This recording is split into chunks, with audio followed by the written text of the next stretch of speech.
श्रीमान् वेङ्कटनाथार्यः कवितार्किककेसरी वेदान्ताचार्यवर्यो मे सन्निधत्तां सदाकृति गुरुभ्यः तद्गुरुभ्यस्य नमो वाकमदीमहे वृणीमहे च तत्राद्यौ दम्पती जगदहम्पती ज्ञानानन्दमयं देवं निर्मलस्फटिकाकृतिम् आधारं सर्वविद्यानां हयग्रीवमुपास्महे वेदान्तगुरुमुखार्जितवागीशपदारविन्दमधुपालिं श्रीब्रह्मतन्त्रकलजिन्मणिमालां वन्दिशीयसुमहार्गाम् लक्ष्मीपतेर्यतिपतेश्च दयैकधाम्नोः योऽसौ पुरा समजनिष्ठजगद्धितार्थम् प्राक्यं प्रकाशयितु परमं रहस्यं संवादये सह சரணாகதிமந்திரசாரः அப்படின்னு ஸ்ரீ பகவத் பாஷ்யக்காரருக்கும் பெரிய பிராட்டி ரங்கநாதருக்கான சம்வாதம். அப்பேற்பட்ட இந்த சரணாகதி கத்தியம் நம்ம பார்த்துட்டு இருக்கோம். கத்தியத்ரயத்துல சரணாகதி கத்தியம் பூர்ணமாக பகவானுடைய கல்யாண குணங்களை அனுபவிச்சுட்டு வந்துட்டு இருக்கார் பாஷ்யக்கார். அவருடைய கல்யாண குணங்கள் அளவில்லாதது, அளவற்றது, அனந்தமானது, நித்தியம், நித்தியம் எப்பவும் அழியாதது. அப்படி இருக்க எல்லா குணங்களையும் சொல்லி முடிச்சிட முடியாது. அனந்த கல்யாண குணங்கள், அதுல ரொம்ப முக்கியமான குணங்களை சொல்லிட்டு வந்துட்டு இருக்கேன். அதுலயுமே போன வாரம் நம்ம பார்த்தோம், குணங்கள்ல உபாய குணம், உபேய குணம் அப்படின்னு. உபாய குணம்னா நம்ம பகவான சரணாகதி பண்ணா அவன் ஏத்துப்பானா இல்லையா, அப்பேற்பட்ட சில குணங்கள் இருக்குல்ல, அந்த ஒரு சந்தேகமே வேண்டாம். காக்காசுரனுக்கே அனுகிரகம் பண்ணவனாச்சே, எப்படி அபச்சாரப்பட்டான், ஆனா சரணாகத்தின்னு வந்த உடனே பகவான் அனுகிரகம் பண்றான். அப்பேற்பட்ட குணத்தெல்லாம் வச்சு இவன்கிட்ட நம்ம உபாயம் பண்றதுதான் அப்படின்னு நம்ம அதை தெரிஞ்சுக்கலாம். அப்பேற்பட்ட உபாய குணம். உபேய குணம்னா பகவான உபாயம் பண்ணி சரணாகதி பண்ணவுன்னு நமக்கு என்ன அப்படின்னா, தேகாவசானே முக்தி சியாத் அப்படின்னு, இந்த பிராணம் இந்த சரீரத்தை விட்டு போகும் பொழுது மோட்சத்தை அடைவோம். அப்ப பகவானையே அனுபவிச்சுட்டு இருக்கக்கூடிய அந்த காலத்துல அப்பேற்பட்ட அவன் குணங்கள், அந்த குணங்களையே நினைச்சு இருக்கிறது. அப்பேற்பட்ட இந்த குணங்களை சொல்லிட்டு வர்றார். அதுல போன வாரம் சௌசீல்ய பார்த்தோம். அப்போ முதல்ல முக்கியமான குணங்கள் ஷட்குணங்கள் அப்படின்றத சொல்லிட்டு மேற்கொண்டு இப்ப உபாய குணங்களை சொல்லிட்டே வர. ஸ்வாபாவிகானவதிகாதிசய ஞான பலைஸ்வர்ய வீரிய சக்தி தேஜ சௌசீல்ய வாத்சல்ய மார்தவார்ஜவ சௌஹார்த சாமிய காருண்ய மாதுரிய காம்பீர்ய ஔதாரிய சாதுரிய ஸ்தைரிய தைரிய சௌரிய பராக்கிரம சத்யகாம சத்ய சங்கல்ப கிருதித்வ கிருதஜ்ஞதா அசங்கேய கல்யாண குணகணவு மகாத்னபா அப்படின்னு. அதுல வாத்சல்ய வரைக்கும் போன வாரம் பார்த்தோம். சௌசீல்யத்து வரைக்கும். சௌசீல்யம்னா எவ்வளவு கீழே எப்பேற்பட்டது ஏற்றத்தாழ்வை பார்க்காம எல்லாரோடையும் இருந்து பகவான் சமத்மமா இருந்து அவனை கருணை பண்றான், அனுகிரகம் பண்றான் அப்படின்றதுக்கும் பல உதாரணம் தயாசத்துக்கு நிஷாதானாம் ராஜா கபிகுலபதி காபிஷபதி அப்படின்றத பார்த்தோம். வேடுவராஜனான குகனுக்கோ வேடுவன் தானே இவர் சக்கரவர்த்தி திருமகன்னு பார்க்காம சமமா உட்கார்ந்து தன் தம்பி போலேன்னு பாவிச்சார். அப்படிதான் கபி குலபதி குரங்கான சுக்ரீவனையும் தன்னுடைய ஸ்நேகன் சக்கியன் அப்படின்னு. சபரி ஒரு வயசான பாட்டி தானே அப்படின்னு பார்க்காம தான் தேடி போய் இது பண்றாரு அப்படி.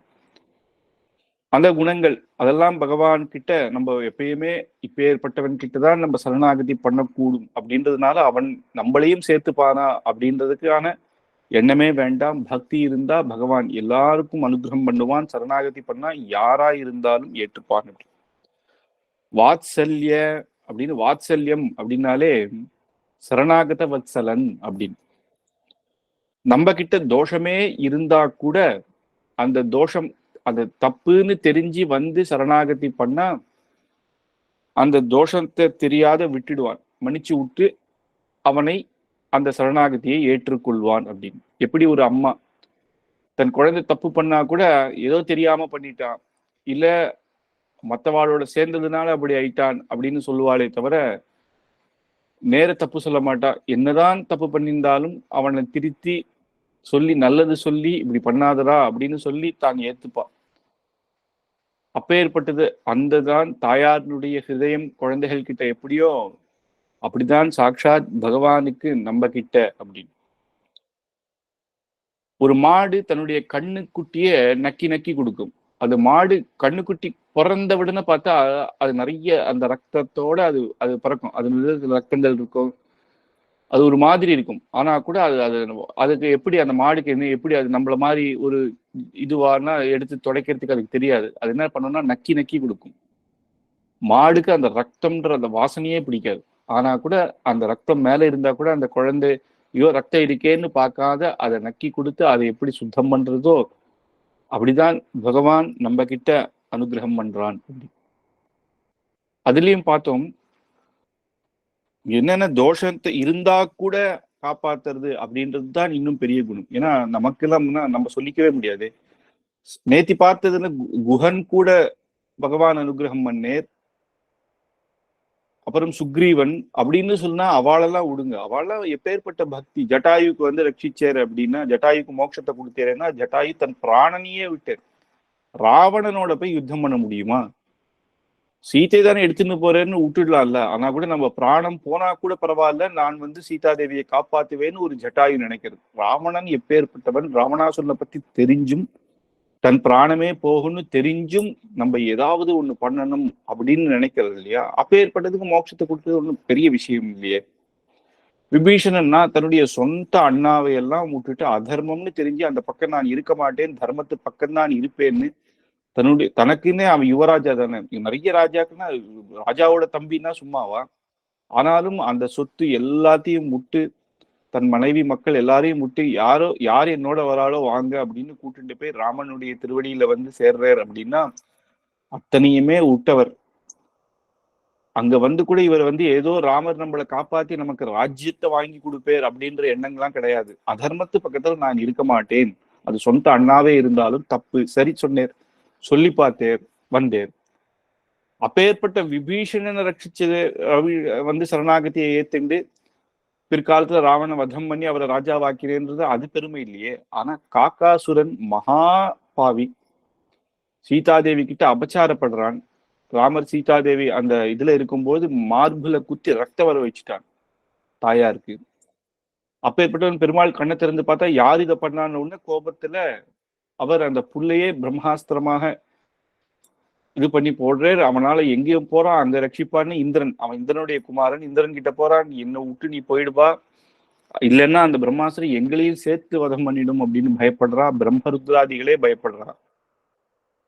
அப்பதான் பிரம்மா சொல்றாரு வேற வழியே கிடையாது, நீ திருப்பியும் போய் யார் இதை பண்ணாலும் அவனுடைய திருவடியிலேயே போய் விழு, உன்னை க்ஷமிப்பான் அப்படின்னு சொன்ன உடனே அப்பேற்பட்டவன் போய் அவன் விழறான். அவனுக்கு எப்படி விழணும்னு கூட தெரியல, கால பெருமாள் பக்கத்துல நீட்டிட்டு விழறான். ஆனா சீதாதேவி அது திருப்பி போட்டு இவன் ஏதோ தெரியாம பண்ணிட்டான் அப்படின்னு சொல்லி அவனை ரட்சிக்கிறார் அப்படின்னு ஒரு கண்ணை மட்டும் எடுத்துட்டான். ஏன் ஒரு கண்ணை மட்டும் எடுப்பானே அப்படின்னு கேட்டா தப்பு பண்ணிட்டான் இல்லையா? அதுவும் ஒரு ஸ்திரீ தாயார் போல ஸ்தானத்துல எந்த ஸ்திரீக்கிட்டையும் தப்பு பண்ணா விட்டுட்டேன்னா என்ன ஆகும்னா அது பண்ணலாம் அப்படின்னு ஆயிடும். என்ன தப்பு பண்ணிட்டு திருப்பியும் போய் மன்னிப்பு கேட்டா போச்சு அப்படின்ற எண்ணம் வரக்கூடாதுன்னு அது உலகத்துல அது தப்பான ஒரு எக்ஸாம்பிளா செட் ஆகும். மற்றவாளுக்கும் அந்த பயம் இருக்கணும் அப்படின்றது சின்ன தண்டனையை அவர் கொடுத்தார். வதம் பண்ணல, ஆனா ஒரு கண் எடுத்துட்டு அப்படின்னு அந்த தண்டனை. அப்பதான் நாளைக்கு அவனுக்கே கூட அந்த இன்னொரு ஸ்திரீ கிட்ட தப்பா நடந்துக்கிறோம்னு தோணாது.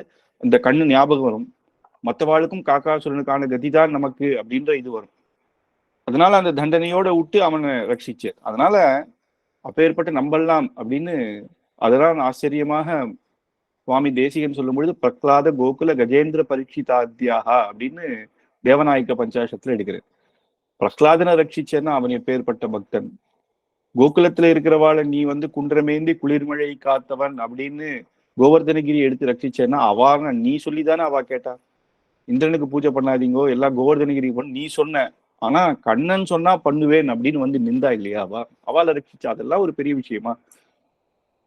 கஜேந்திராழ்வாரை ரட்சிச்சேன்னா அந்த கதியிலையும் ஆதி மூலமே அப்படின்னு உண்மை கூப்பிட்டார் இல்லையா அப்படின்னு ஒவ்வொன்னா சொல்லிட்டு வர்றார்.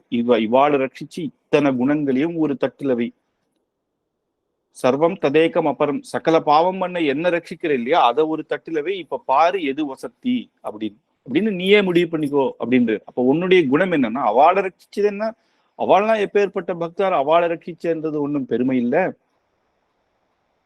இப்பேற்பட்ட பாபியான என்னையும் நீ ரட்சிச்ச அப்படின்னாதான் உனக்கு அந்த பெருமை அப்படின்னு. அப்பேற்பட்ட வாத்சல்யத்தை உடையவன். ஒரு கிளாஸ்ல டீச்சரே இருந்தா கூட, டீச்சர் அப்படின்னா நல்லா படிக்கிற பையனை நல்லா பாஸ் பண்ண வச்சுட்டு, பாரு என்னாலதான் இவன் படிச்சான் அப்படின்னு சொல்றதை விட, படிக்காத கடைசி பெஞ்சில் உட்காந்து ஆட்டம் போடுற பையனையும் கூட்டு, இதெல்லாம் நீ படிக்கணும்டா உன்னுடைய ஃபியூச்சர் அப்படின்னு சொல்லி அவனை படிக்க வச்சு அவனை தேட்டுறா இல்லையா? அப்போ அதுதானே வாத்தியாருக்கு சாமர்த்தியம். அந்த மாதிரி தோஷம் இருந்தா கூட, ஆனா அவனை அந்த தோஷத்தை உணர வைத்து சரணாகதி யார் பண்றானோ அவனை அந்த மன்னித்து ஏத்துக்கிற குணம் அப்பேற்பட்ட அது வாத்சல்ய. இதுதான் குணங்களிலே முக்கியமான குணங்களாக இருக்கு. அப்புறம் மார்தவ அப்படின்னு அந்த இதுலயே கூட சொல்றா. சில இடத்துல என்ன சொல்றான்னா, சில சம்பிரதாயத்துல தோஷம் இருந்தா கூட பகவான் ஏத்துக்கிறார் அப்படின்னா, தோஷம் இருந்தா கூட அதையே ஒரு குணமாக பகவான் நினைக்கிறார் அப்படின்னு சொல்றா. ஆனா அதை சுவாமி தேசிகர் அப்படி வியாக்கியானம் பண்ணல. தோஷம் இருந்தா கூட சரணாகதி உணர்ந்து சரணாகதி பண்றவன ஏத்துப்பேர் அப்படின்னு. தோஷமே இருந்தா கூட அதையே ஒரு குணமாக வச்சு பகவான் ஏத்துப்பேர்னு அர்த்தம் இல்லை அப்படின்னு. மார்தவ அப்படின்னு, மார்தவன்னா மிருதுவாக இருக்கிறது. சரீர குணங்கள் அப்படின்னு பகவானுடைய திருமேனி குணங்கள்ல பார்த்தோம். மிருது அப்படின்னா சாஃப்டா இருக்கிறது அப்படின்றது. ஆனா இங்க சொல்றதோ இதெல்லாம் ஆத்ம குணங்கள் இல்லையா? மார்தவ அப்படின்னா இந்த இடத்துல மிருதுவாகுது அப்படின்னா இன்னொரு கஷ்டத்தை தான் தாங்கிக்க மாட்டேன் அப்படின்றது. சீதாதேவியை விட்டு பிரிஞ்சேர் அப்படின்னா ஒவ்வொரு மரத்துக்கிட்டையும் போய் கேட்கிறார் இல்லையா, சீத்தை எங்கே சீத்தை எங்கே அப்படின்னு. அப்பேற்பட்டது. அதுவும் இல்லாம சுக்ரீவன் ராமருக்கு சொல்லாமையே நேரா ராவணன் அடிக்கிறதுக்கு போயிட்டான். இவெல்லாம் பார்த்துருந்தா அங்க யாரு அப்படின்னா அங்க ராவணன் இருக்கான்னு பாருங்கன்னு காட்டிட்டு இருக்கா ஒவ்வொருத்தரா.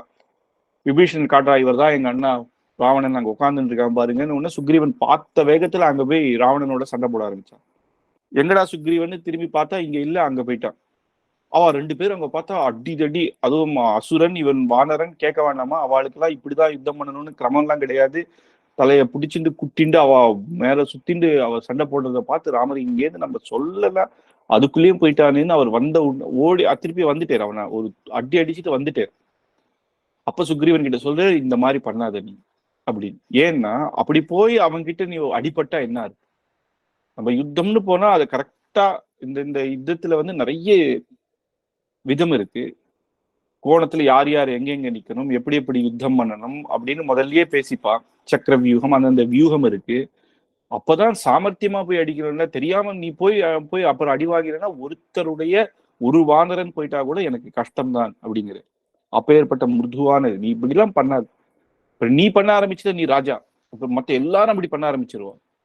அதனால அப்படி பண்ணாத அப்படின்ட்டு.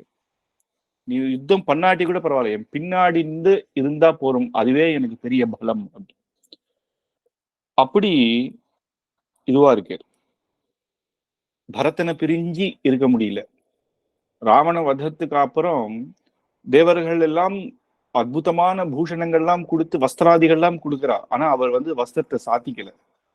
ஏன் அப்படின்னா, எனக்காக 14 வருஷம் ஜட்டாமுடியோட பரதனுக்கு அப்படி இருக்கணும்னு அப்பா சொல்லவே இல்லையே. ராமர் காட்டுக்கு வனவாசத்துக்கு போகணும் அப்படின்றது தானே கைகேயி அம்மாவோட இது. ஆனா அவர் என்ன பண்ணா, நீ திரும்பி வர வரைக்கும் நானும் உம்ம மாதிரியே இதோட இருப்பேன் அப்படின்னு. அவருக்கு காட்டுல என்னென்ன உணவுகள் கிடைக்கிறதோ அதை தான் நான் சாப்பிட்டுட்டு இருப்பேன். நகரவாசமே வேண்டாம். அயோத்தியாவுக்கு போல அவர் நந்தி கிராமம் அப்படின்ற அந்த கிராமத்துல இருந்து கீழே படுத்துட்டு தரையில படுத்துட்டு அப்படி இருக்கும் பொழுது இங்க நான் ஜெயிச்சுட்டேன்னு நான் மட்டும் இருந்தா எப்படி? அதனால நான் இருக்க மாட்டேன் அப்படின்னா மற்றவாளுடைய கஷ்டத்தையும் அப்படி இருந்து அதை பொறுத்துக்க முடியாத இருக்கிறது அப்படி. அப்புறம் ஆர்ஜவ அப்படின்னு நேர்மை. நேர்மை அப்படின்னா மனசு வாக்கு சரீரம் எல்லாத்தையும் ஒரு வார்த்தை சொன்னதுன்னா சொன்னதுதான். மனசு ஒண்ணு பண்ணும், பேசுறது ஒண்ணு அப்படின்னு இல்லை. மனசுல ஏதோ ஒண்ணு நினைச்சுப்பா, ஆனா நம்ம கிட்ட வச்ச நீ மாதிரி ஒருத்தர் கிடையாதுன்னுவா. போச்சா இவன்லாம் அப்படின்னு திட்டிப்பா. அப்படி இல்லாம எல்லாத்தையும் சேர்த்து ஒரு நேர்மை சொன்ன அப்படின்னு அந்த இதுவாக இருக்கே அப்படி. ஒரு நேர்மை அப்படின்னா தர்மம் ஒரு வார்த்தை தான். பரதன் சொல்றார், உம்மகிட்ட வரன்னு கேட்டது யாரு? கைகேயி மாதா. அந்த அம்மாவே இங்க வந்துட்டா திருப்பி கூட்டுண்டு போறதுக்கு. பரதன் சத்ருக்னன் மட்டும் வரல, அத்தனை மக்கள், ராஜ்யம், கௌசல்யா, சுமித்ரா, கைகேயி மாதா 3 பேருமே வந்துட்டா. கைகேயி மாதாவே கேட்டா, வரன் கேட்டா இல்லையா? 14 வருஷம் ராமன் போடுவது. அந்த அம்மாவே இப்ப சொல்றா, திரும்பி வந்துரும், நான் பண்ணது தப்பு அப்படின்னு. அத வாக்கு கொடுத்தது யாரு? தசரத சக்கரவர்த்தி. அவர் இப்ப இல்ல. அவர் எங்க இருக்கு? அவர் சொர்க்கலோக பிராப்தி ஆயிடுச்சு. அப்பா இல்ல. அப்ப கொடுத்தவரும் வேண்டான்னு சொல்றா, கேட்டவளும் வேண்டான்னு சொல்றா, கொடுத்தவரும் இல்ல. இன்னும் என்ன தர்மம் சுவாமி? நீர் வாரும், நீர் வந்து நீர் தான் இந்த ராஜ்யத்தை ஆளணும் அப்படின்னு பரதன் கிட்ட சொல்லும் போது ராமர் என்ன சொல்றாருன்னா, அப்பா இல்ல அப்படின்னு ஆனதுனால சொன்ன வாக்கு இல்லைன்னு ஆயிடாதுப்பா. அப்பா போயிட்டாருன்னா அப்பா கொடுத்த வாக்கு போயிடாது. அப்ப அந்த தர்மத்துல நம்ம நிக்கலைன்னா நாளைக்கு சொர்க்கத்திலேயே அப்பா நம்மள என்ன நினைச்சுப்பாரு? நம்ம பையன் நம்ம சொர்க்க வாக்க காப்பாத்தலையே அப்படின்னு. அப்பா நினைச்சுக்கிறனாலும் என்ன அப்படின்னா, இந்த வம்சத்துக்கே நம்ம வந்து அந்த வாக்கு தவறிட்டா அப்படின்னு ஆயிடுமே. நமக்கு தகுந்த மாதிரி நம்ம வந்து நம்ம தர்மத்தை மாத்திக்கிறதா? அவா இல்ல, அப்போ இப்படி சொன்னா, இப்பதான் அவா இல்லையே அப்படின்னு தர்மம் நம்ம சொன்ன வாக்க, அதான் அவரே மாறிட்டேரே, மனசு மாறிட்டேரேன்னு நமக்கு தகுந்த மாதிரி எல்லாம் ஒவ்வொருத்தரும் மாத்திக்க ஆரம்பிச்சா எல்லா விஷயத்தையும் நமக்கு அனுகூலமா மாத்திக்க வேண்டியதுதான்ப்பா. அதனால அப்படி கிடையாது. திரும்பி நான் வரேன் 14 வருஷத்துல, நீ கஷ்டப்படாத அப்படின்னு சொல்றேன் அப்படின்னா எப்படி இருக்கணும் அப்படின்னு. அதுதான் அப்பேற்பட்ட நேர்மை, சௌஹார்த, எல்லாரும் நல்லா இருக்கணும் அப்படின்றது, நல்ல மனசு. எப்பயுமே சகல ஜீவராசிகள் முதல் கொண்டு அந்த அவருடைய பகவானுடைய சௌஹார்தத்தை எங்க பார்க்கலாம் அப்படின்னு ஆளவந்தார் சுவாமி சொல்லும்போது எங்க சொன்னேன்னா, பகவானுடைய சிருஷ்டிலேயே பார்க்கலாம் அப்படிங்கிற. ஏன்னா சிருஷ்டி பண்றான எதுக்கு அவன் பண்றான் அப்படின்னா, இந்த ஆத்மாவுக்கு சிருஷ்டி இருந்து சரீரம் இருந்தா தான் அதை அனுபவிக்க முடியும். சரீரம் இல்லைன்னா வெறும் ஆத்மாவால ஒண்ணுமே பண்ண முடியாது. அது ஒரு பிரேத்தம் போல அப்படியே இருக்க வேண்டியதா, ஒரு கல்லு போல இருக்க வேண்டியதுதான், அச்சேதனம் போல இருக்க வேண்டியதுதான். அதுக்கு ஒண்ணும் தெரியாது, கேட்க முடியாது, அனுபவிக்க முடியாது. அதை சிருஷ்டி பண்ணி பகவான் அதுக்கு சரீரத்தை கொடுத்து இந்திரியங்களையும் கொடுத்து, அப்புறம் என்ன அப்படின்னா தர்மங்களை சொல்லிக் கொடுக்க, ஆழ்வார் ஆச்சாரியர்களை பக்தியை சொல்லிக் கொடுக்க, சரணாகதியை சொல்லிக் கொடுக்க, எல்லாம் ஒவ்வொன்றும் கொடுத்துட்டேதான் இருக்கான். அப்படியாவது இவன் என்ன பண்றான் அப்படின்னா, இந்த சரீரத்தை விட்டு சரணாகதி பண்ணி, அதுக்கப்புறம் இந்த சரீரத்தை விட்டு மோட்சத்துக்கு வந்து அபராகிருத சரீரம் எடுத்து அங்க ஆனந்த லோகத்துல இருப்பான். எப்படி ஒரு கல்லு போல இருக்க வேண்டியவன், அச்சேதன வஸ்து போல இருக்க வேண்டியவன ஆனந்த லோகத்துல இருந்து எப்பயுமே கைங்கரியம் பண்ணக்கூடிய அளவுக்கு இருக்கணும் அப்படின்னு சகல ஜீவராசிகள் கிட்டையும் அப்பேற்பட்ட அந்த குணம். அதான் பகவான் உடைய இது. அதனாலதான் சிருஷ்டியில பார்த்தா அந்தந்த ஒரு அம்மா குழந்தை பிறந்தவனே என்னன்னா அம்மா கிட்ட இருந்தே பால் வருது இல்லையா, அந்த சிருஷ்டியுடைய கிரமத்தையே பார்த்தா அப்படி தெரியும். அந்த ஜந்துக்கள் எப்படி என்ன பண்ணும், அந்தந்த குழந்தைகளுக்கு அந்தந்த இதுவாக வச்சிருக்காங்க இல்லையா, அதுவே ஒரு ஆச்சரியம் தான். எல்லாம் நல்லா இருக்கணும் அப்படின்ற எண்ணத்துல சாமிய அப்படின்னு ஒரே நிமிஷம். சாமிய அப்படின்னா சமானமாக எல்லாரையும் பார்க்கறது, எல்லாரும் சமம் அப்படின்னு. அங்க வந்து சக்கரவர்த்தி திருமகன் அப்படின்ற எண்ணம் இல்ல, எல்லாரும் சமமாக பார்க்கிறார். கபி குலபதி குரங்கா இருந்தாலும் ராட்சசன் விபீஷணன் அப்படின்லாம் பார்க்காத அவளுடைய பக்தியை மட்டுமே பார்த்து ஏத்துக்கிறார்.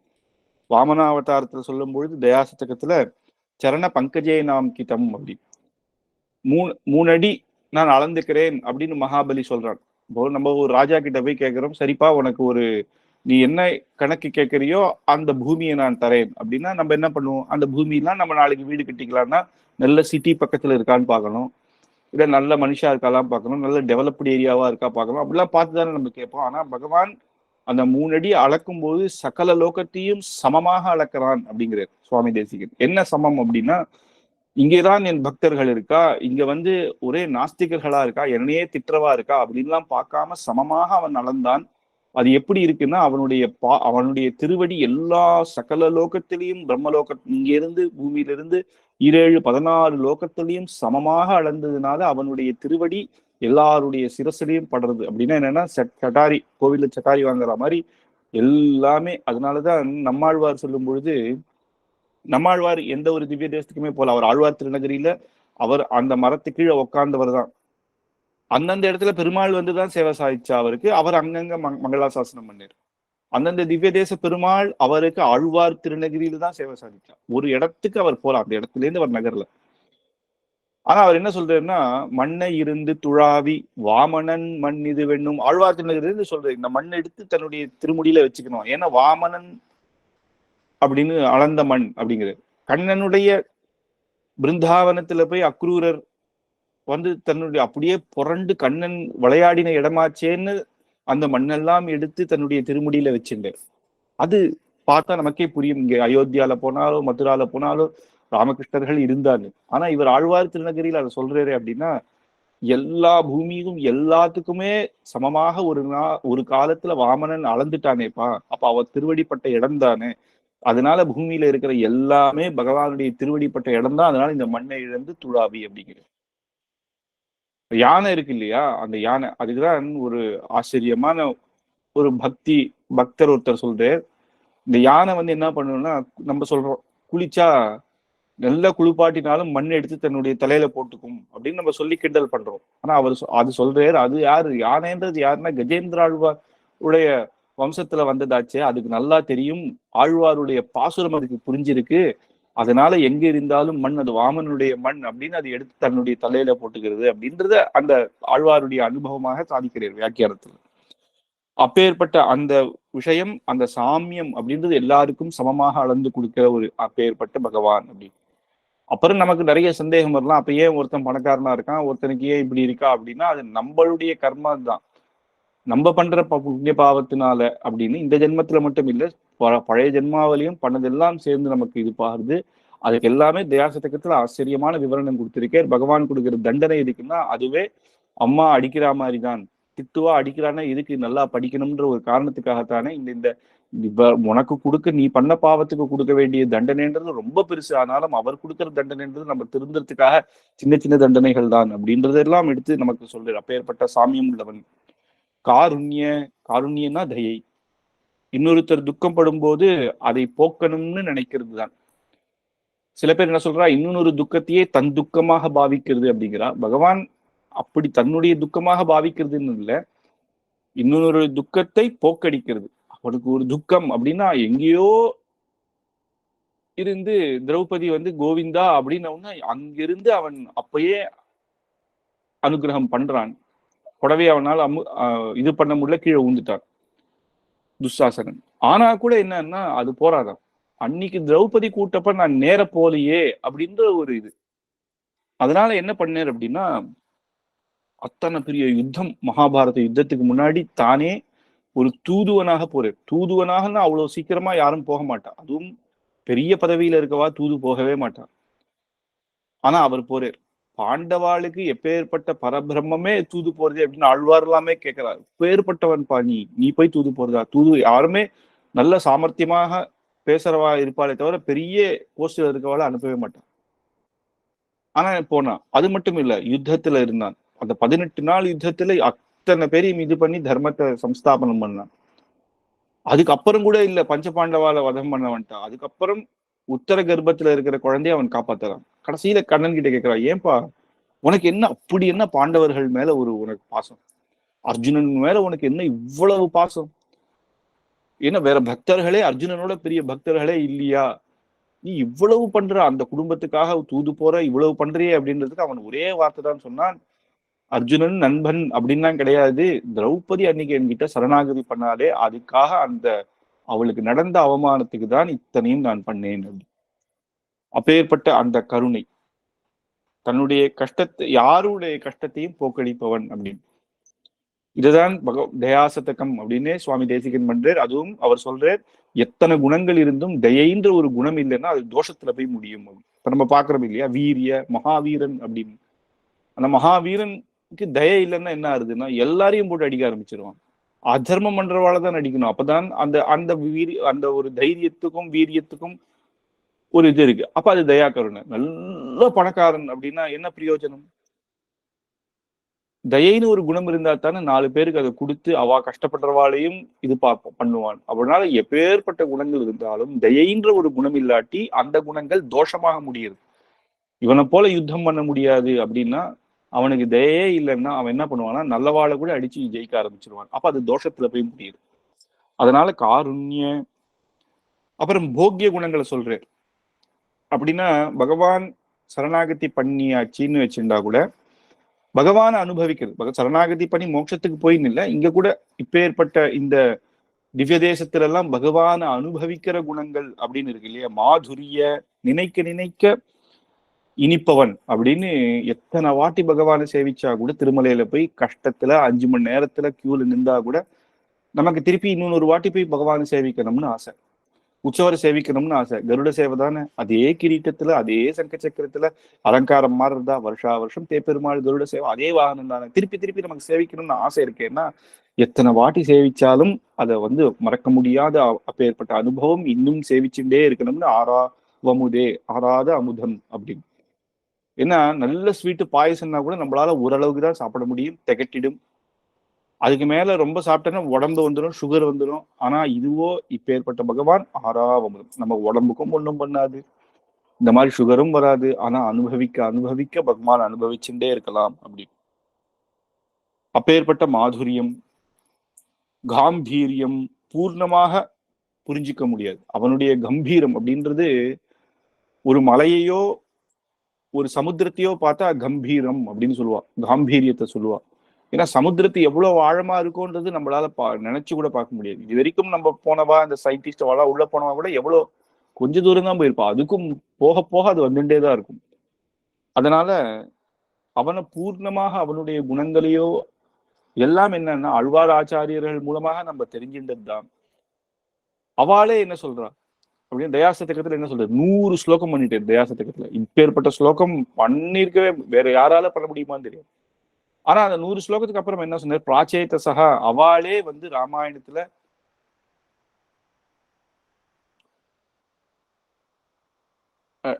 அவளே பூர்ணமாக பகவானை சொல்ல முடியல அப்படின்னு பரம் தட்டஸ்தாத் அப்படின்னு அவளே சமுத்திரத்தினுடைய ஓரத்துலதான் இருக்கலாம். கரையில இருந்துதான் பகவானை பார்த்து அப்படின்னா சமுத்திரத்து ஓரமா கரையில இருந்துதான் குளிச்சா, ஒரு சமுத்திரத்துல போய் குளிச்சாதான் சமுத்திரத்துல இருக்கிற அத்தனை ஜலமும் நம்ம மேல பட்டுருத்தா, நம்ம எங்கேயோ ஓரமா ஒரு இடத்துல போய் குளிச்சோம், அத்தனூண்டு ஜலம் தானே பட்டுது. அப்பேற்பட்ட அவளாலேயே முடியாத அனுபவங்கள் என்னால எப்படி பண்ண முடியும், இப்பதான் பிரதம ஸ்ருதி, நான் இப்பதான் ஆரம்பிச்ச மாதிரி இருக்கு அப்படிங்கிற. அதனால அவனை பூர்ணமாக பண்ண முடியாது. ரகுவம்சத்தை சொல்லும் போது காளிதாசர் என்ன சொல்றாரு அப்படின்னா, உடிப்பே நாஸ்மி சாகரஹா அப்படின்னு. சமுத்திரத்துல ஒருத்தன் என்ன பண்ணான்னா, கண்ணு தெரியாதவன் ஒரு கட்டையை எடுத்துன்னு போய் சமுத்திரம் எவ்வளவு ஆழமாக இருக்குன்னு நான் அளக்க போறேன்னு போனா அது எப்படியோ அப்படிதான் ரகுவம்சத்தை சொல்றது. ரகுவம்சம் பூர்ணமாக ராமனுடைய சரித்திரமும் அதுல வருது இல்லையா. ராமன் அங்க அவதாரம் பண்றான்னா அந்த ராஜாக்கள் எல்லாம் அப்படி தர்மத்துக்காக இருக்கா. அதனால அவர் சொல்றாரு, அதனால ஒரு கட்டையை வச்சு சமுத்திரத்தினுடைய ஆழத்தை அளவாடுற மாதிரிதான் என்னுடைய ஞானம் அப்படின்னு சொல்றாரு. அப்படி அந்த பூர்ண குணங்களை சொல்ல முடியாதுன்னு எல்லா ஆழ்வார்கள் ஆச்சாரியர்கள் எல்லாருமே சொல்லிட்டா. ஏதோ எங்களுக்கு தெரிஞ்சது, எங்களால முடிஞ்சது, அதுக்குன்னு நாங்க சொல்றதை வச்சு இதுதான் பெருமாளுடைய மகிமை, இவ்வளவுதான் பெருமாளுடைய குணம் அப்படின்னு சொல்லிட முடியாது. எங்களுக்கு தெரிஞ்ச அளவுக்கு தான், வேதமே பூர்த்தியாக சொல்லலை அப்படின்னு சொல்றார். ஔதாரிய அப்பேர் வள்ளல் தன்மை, தானம் பண்ணிட்டே இருப்பார் அப்படின்னு கேட்டதெல்லாம் கொடுக்கிறவர் அப்படின்னு. அகிஞ்சன நிதின் சூத்திம் அபவர்க திருவர்கையோ அப்படின்னு சுவாமி தேசிகன் தயாசத்துக்கு சொல்றார். அகிஞ்சன நிதியாக இருக்கார், நமக்கெல்லாம் கேட்டதெல்லாம் தரார், மோட்சத்தை மட்டும் இல்லை, அப்புறம் தர்மார்த்த காமம் அதுல கூட என்னென்ன வேணுமோ, என்னென்ன ஆசைகளோ, என்னென்னவோ நம்ம கேட்கறது எல்லாத்தையும் கொடுக்கிறவர் அப்பேற்பட்ட பகவான் அப்படின்னு. சாதுரிய, அவன் ரட்சிக்கிற ஒவ்வொருத்தரையும் ரட்சிக்கிற குணங்கள் பார்த்தா அவருடைய சாமர்த்தியம் தெரியுது. அதான் சாதுரியன்னா சாமர்த்தியம். அவர் அர்ஜுனனுக்கே யுத்தத்துல பார்த்தா அது தெரியும். அப்ப ஜெயத்ரதன் ஒருத்தர் இருந்தார். அவன்தான் அர்ஜுனனுடைய குமாரரான இவரை குழந்தைய கொண்டுட்டார் யுத்தத்துல. அதுவும் அதர்மத்துல பண்ணி 5 பெரியவா சேர்ந்து இது பண்ணிட்டார், சின்ன பையன். ஆனா அர்ஜுனன் மறுநாளே ஒரு சபதம் பண்ணான், என் குழந்தை இந்த மாதிரி அதர்மமா கொண்டதுனால நாளைக்கு ஜெயத்ரதன் இருக்க மாட்டான், அப்படி இல்லைன்னா நான் தீக்குளிக்கிறேன் அப்படின்ட்டு. அவ உடனே கௌரவர்களுக்கெல்லாம் ஒரு சந்தோஷம். என்ன அப்படின்னா, எப்படியாவது இவனை சாயங்காலம் சூரிய அஸ்தமனத்துக்கு முன்னாடி இவனை எப்படியாவது நம்ம ஒழிச்சு வச்சுட்டு இந்த யுத்தத்துல கடைசியில வச்சுட்டு நம்ம ஃபுல்லா முன்னாடி நின்றுட்டோம்னா கடைசி வரைக்கும் அர்ஜுனன் கண்ணில் காட்டாம இருந்தாலே அவனால ஒண்ணும் பண்ண முடியாது. அர்ஜுனன் அதுக்கப்புறம் தீ குளிச்சிருவான். அவன் போயிட்டான்னா நம்ம அப்புறம் மத்தவாள் அடிக்கிறது சுலபமாயிடும் அப்படின்னு என்னென்னவோ பெரிய பிளான் பண்றான். ஆனா பகவான் சாயந்தரம் வரைக்கும் அர்ஜுனனும் அவனை பார்க்க முடியலன்னு உடனே அந்த சக்கரத்தை தன்னுடைய சக்கர பிரயோகம் பண்ணி சூரியனையே மறைச்சிட்டே உடனே ஜெயத்ரதன் என்ன பண்ணா, அவசரப்பட்டு வெளில வந்து, இன்னும் அர்ஜுனா அப்போ நீ தீக்குளிக்கணுமே அப்படின்னு அக்னி பிரவேசம் பண்ணு அப்படின்னு ஆணவத்துல ஆட அந்த சக்கரத்தை எடுத்து இன்னும் சூரியாஸ்தமனம் ஆல அப்படின்னு. அப்ப ஒவ்வொரு விஷயத்திலையும் அவனுடைய அற்புதமான அந்த பக்தர்களை ரட்சிக்கிறது, துஷ்ட நிகிரகம் சாது ரக்ஷணம் அப்படின்றத இது ஒரு உதாரணம் தான். அப்படி பலவிதமான உதாரணங்கள் எடுத்து அவருடைய சாதுரியத்தை சொல்லலாம். விபீஷணனை வச்சுட்டே ராவணனை எப்படி இது பண்ணாரு அப்படின்னு இந்த மாதிரி நிறைய விஷயத்தை எடுக்கலாம். ஸ்தைரிய ஸ்திரமானவன், எல்லாம் ஒரு ஒரு விஷயத்த நினைச்சு இதை சொல்லிட்டு அது திருப்பி அப்புறம் மாத்திடுது, இப்படி வேணாம் அப்படி பண்ணிக்கலாம், அப்படி வேணாம் திடீர்னு ஒரு 10 நிமிஷம் கழிச்சு இது நல்லா இல்லை அப்படின்னு இல்லாம ஒரு ஸ்திரமாக அதுக்கு எப்பேற்பட்டவனா இருந்தாலும் தோஷம் இருந்தவனாக இருந்தாலும் சரணாகத்தின்னு பண்ணா அவனை நான் ரட்சிச்சே தீருவேன் அப்படின்னு ஒரு ஸ்திரமாக இருக்கான். விபீஷணனை சேர்த்துக்கணும் அப்படின்னும் பொழுது பகவான் எல்லாரையும் கூப்பிட்டு கேட்கிறாரு. ஏன்னா அவர் ஒருத்தரே அந்த டெசிஷன் பண்ணக்கூடாது அப்படின்னு வானரர்கள் எல்லாரையும், சுக்ரீவன், ஹனுமார், ஜாமான் ஒவ்வொருத்தரும் ஒண்ணு சொல்றான். அவன் வந்து சத்ரு பக்கத்துல இருந்து வந்தானே, அவனை எப்படி சேர்த்துக்கலாம், அவன் நம்மளுடைய பலத்தை பார்க்க கூட வந்திருப்பான் அப்படின்னு ஏதோ சொல்றான்.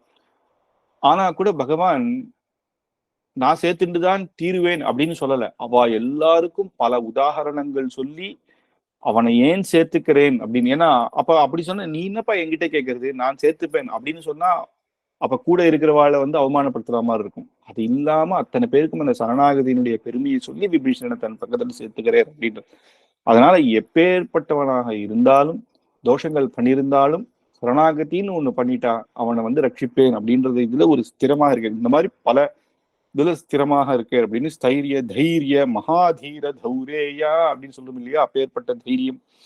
அவர் பண்ண யுத்தங்கள் அப்படி இப்படி பண்ணிட்டோமே, அப்படி பண்ணியிருக்கலாமோ அப்படின்னு நமக்கு ஒரு பயம். நம்ம வந்து ஒரு ஒரு அசப்புல நம்ம ஒரு கோவத்திலேயோ ஒரு விஷயத்திலயோ நம்ம பண்ணிடுவோம். அப்புறம் வந்து இல்ல இப்படி பண்ணிருக்க கூடாதோ அப்படின்னு தோணக்கூடியது இல்லை. ஸ்திரம், அது அது வந்து ஸ்திரமான புத்தி இருக்கிறதுனால தைரிய அவர் பண்ற ஒரு விஷயத்த திருப்பியும் அதை பத்தி யோசனையே கிடையாது அப்படின்னு. சௌரிய அப்படின்னு இன்னொரு சைன்யத்துல போய் அவர் வந்து யுத்தம் பண்றது, அசகாய சூரா அப்படின்னு எப்படி 14,000 ராட்சசர்களை ஒரே நாள்ல வதம் பண்ண, ஒரு முகூர்த்தத்துல வதம் பண்ணார் அப்படின்றதும் அவருடைய அப்பேற்பட்ட சௌரிய. பராக்கிரம, அந்த பராக்கிரமும் இதுல சேர்க்கிறது. இன்னொரு சைன்யத்துல போறது அப்படின்றதே ஒரு இது சௌரியம், அதை ஜெயிக்கிறதுன்றது பராக்கிரமம்.